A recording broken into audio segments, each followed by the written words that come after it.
அனைவருக்கும் வணக்கம். என் பெயர் தியா. நான் 3ஆம் வகுப்பு ஊராட்சி ஒன்றிய தொடக்கப்பள்ளி காரப்பட்டில் படிக்கிறேன். நான் பேசப் போகும் தலைப்பு பசுமையும் பாரம்பரியமும். இப்போது நாம் இருக்கும் இந்த உலகம் அதிக வேகமும் அதிக மாசும் நிறைந்தது.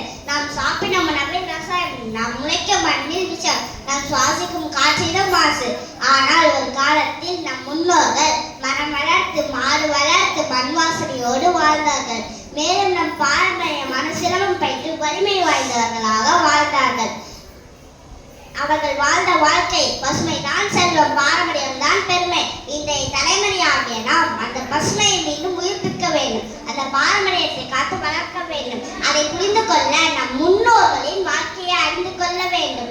பண்டைய காலத்தில் நம் முன்னோர்கள் மாடுகள், ஆடுகள், கோழிகளை வளர்த்தனர். அவற்றின் பால், தயிர், நெய், முட்டை போன்றவற்றை உணவாக உற்பத்தி செய்து கொண்டனர். நாம் இன்று கடையில் வாங்க போல அல்ல, அவர்கள் தாங்களே உற்பத்தி செய்து ஆரோக்கியமாக வாழ்ந்தனர்.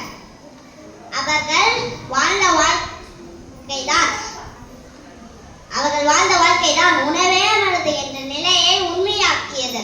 அவர்கள் தினமும் சோளம், ராகி, சாமை போன்ற பலவிதமான சிறுதானியங்களை உணவாக எடுத்தனர். இதனால் அவர்கள் அதிக ஆண்டுகளுக்கு மேல் நோயின்றி வாழ்ந்தனர். சிலர் 100 ஆண்டுகளுக்கு மேல் வாழ்ந்திருப்பதும் உண்டு. ஆனால் பின்னர் பசுமை புரட்சி என்ற பெயரில் ரசாயன உரங்களையும் பூச்சி மருந்துகளையும் நாம் அதிகம் பயன்படுத்த தொடங்கினோம். இதனால் நம் மண் மலராக மாறியது. இப்போது நாம் உணர வேண்டும், மீண்டும் நம் மண்ணை ஆரோக்கியமாக மாற்ற இயற்கை விவசாயம் அவசியம். சிறுதானிய மரக்கி விடுதல், உயிர் மூடாக்கு, கால்நடை கழிவு மண்புழு வாழும் சூழ்நிலையை உருவாக்கும். அந்த மண்புழுக்களை விவசாயம் நமக்காக செய்கின்றன.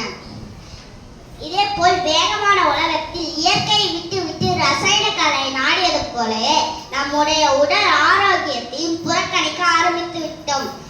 முன்னோர்கள் தினமும் உழைப்பில் வியர்வை சிந்தினர். நாம் இன்று ஒரு இடத்தில் உட்கார்ந்து கை கால் அசையாமல் வாழ்கிறோம். உடற்பயிற்சி என்பது மிகவும் முக்கியமான ஒன்று. அப்படிப்பட்ட ஒரு ஆரோக்கியமான பாரம்பரியமான பயிற்சி தான் சிரமம். சிரமம் என்பது பழங்கால தமிழர்களின் பாரம்பரிய தற்காப்பு கலை. முதலில் முல்லை பழங்குடி மக்கள் சிரமத்தை பயன்படுத்தினர். பின் பாண்டியர் சேர காலத்தில் சிறுவர்களுக்கும் படை வீரர்களுக்கும் இதை பயிற்சியாக கற்பித்தனர்.